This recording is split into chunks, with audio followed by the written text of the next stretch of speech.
स्वर्ग नरक सब अपने हाथ में ही है। एक प्रेरक कहानी। एक बुजुर्ग महिला की मृत्यु हो गई। यमराज उसे लेने आए। महिला ने यमराज से पूछा, आप मुझे स्वर्ग ले जाएंगे या नरक? यमराज बोले, दोनों में से कहीं नहीं। तुमने इस जन्म में बहुत ही अच्छे कर्म किए हैं, इसलिए मैं तुम्हें सीधे प्रभु के धाम ले जा रहा हूँ। बुजुर्ग महिला खुश हो गई और बोली, धन्यवाद, पर मेरी आपसे एक विनती है। मैंने यहाँ धरती पर सबसे स्वर्ग नरक के बारे में बहुत सुना है। मैं एक बार इन दोनों जगहों को देखना चाहती हूँ। यमराज बोले, तुम्हारे कर्म अच्छे हैं, इसलिए मैं तुम्हारी यह इच्छा पूरी करता हूँ। चलो हम स्वर्ग और नरक के रास्ते से होते हुए प्रभु के धाम चलेंगे। दोनों चल पड़े। सबसे पहले नरक आया। नरक में बुजुर्ग महिला ने जोर जोर से लोगों के रोने की आवाज़ सुनी। नरक में सभी लोग दुबले पतले और बीमार दिखाई दे रहे थे। महिला ने एक आदमी से पूछा, यहाँ आप सब लोगों की ऐसी हालत क्यों है? आदमी बोला, तो और कैसी हालत होगी मरने के बाद। जब से यहाँ आए हैं हमने एक दिन भी खाना नहीं खाया। भूख से हमारी आत्माएं तड़प रही हैं। बुजुर्ग महिला की नज़र एक विशाल पतीले पर पड़ी, जो कि लोगों के कद से करीब 300 फुट ऊंचा होगा। उस पतीले के ऊपर एक विशाल चम्मच लटका हुआ था। उस पतीले में से बहुत ही शानदार खुशबू आ रही थी। बुजुर्ग महिला ने उस आदमी से पूछा, इस पतीले में क्या है? आदमी मायूस होकर बोला, ये पतीला बहुत ही स्वादिष्ट खीर से हर समय भरा रहता है। बुजुर्ग महिला ने हैरानी से पूछा, इसमें खीर है? तो आप लोग पेट भर के ये खीर खाते क्यों नहीं? भूख से क्यों तड़प रहे हो? आदमी रो रो कर बोलने लगा, कैसे खाएं? ये पतीला 300 फीट ऊंचा है। हम में से कोई भी उस पतीले तक नहीं पहुंच पाता है। बुजुर्ग महिला को उन पर तरस आ गया। सोचने लगी, बेचारे खीर का पतीला होते हुए भी भूख से बेहाल हैं।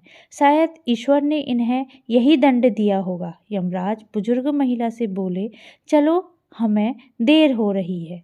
दोनों चल पड़े। कुछ दूर चलने पर स्वर्ग आया। वहाँ पर बुजुर्ग महिला को सबकी हंसने खिलखिलाने की आवाज़ सुनाई दी। सब लोग बहुत खुश दिखाई दे रहे थे। उनको खुश देखकर बुजुर्ग महिला भी बहुत खुश हुई। पर वहाँ स्वर्ग में भी बुजुर्ग महिला की नज़र वैसे ही 300 फुट ऊंचे पतीले पर पड़ी जैसा नरक में था। उसके ऊपर भी वैसा ही चम्मच लटका हुआ था।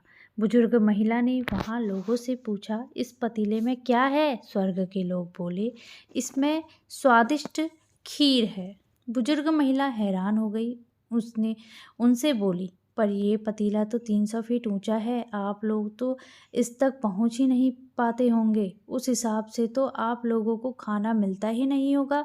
आप लोग भूख से बेहाल होंगे। पर मुझे तो आप सभी इतने खुश लग रहे हो, ऐसा कैसे? लोग बोले, हम तो सभी लोग इस पतीले में से पेट भर के खीर खाते हैं। महिला बोली, पर कैसे? पतीला तो बहुत ऊंचा है। लोग बोले, तो क्या हो गया? पतीला ऊंचा है तो यहाँ पर कितने सारे पेड़ हैं। ईश्वर ने ये पेड़ पौधे, नदी, झरने हम मनुष्यों के उपयोग के लिए तो बनाए हैं।